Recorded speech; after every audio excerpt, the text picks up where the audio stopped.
Nigeria, Tunisie, débrief du match. Eh bien, le match s'est terminé sur un score de 3-2 pour le Nigeria. Donc, le Nigeria est le deuxième pays qualifié, la deuxième équipe qualifiée pour les huitièmes de finale après l'Égypte.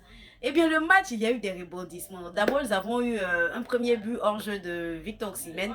Et après, finalement, à la 44e minute, Osimhen a marqué le but. Et il a écopé d'un carton jaune parce qu'il parlait avec l'arbitre de touche. Il lui disait, vous voyez, on a vu que l'arbitre avait soulevé premièrement le drapeau pour mettre hors jeu le premier but. Ensuite, le deuxième but a été marqué par le capitaine Ndidi.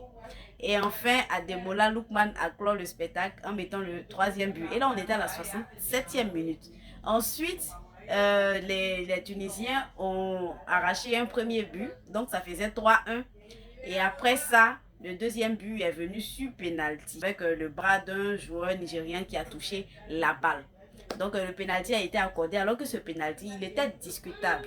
Je pense qu'on ne pouvait, on peut ne pas, on pouvait ne pas l'accorder, mais finalement, là, on va dire le penalty a été accordé. Il a été tiré, il a été marqué. Donc les Tunisiens ont mis la pression, mais les Nigériens, en tant que grande nation de football, quand même, a su gérer la fin de match et finalement, ils ont gagné 3-2, donc qualifié pour les huitièmes de finale. Félicitations à vous, mes Nigériens. Félicitations à vous. Et puis aussi, mon chouchou, mon Alexander Iwobi, mon Alex Iwobi, comme toujours, à chaque fois que le Nigeria va gagner, vous allez avoir droit, mes abonnés, à un atalakou de mon chouchou Alexander Iwobi. Vous avez vu la prestation durant le match.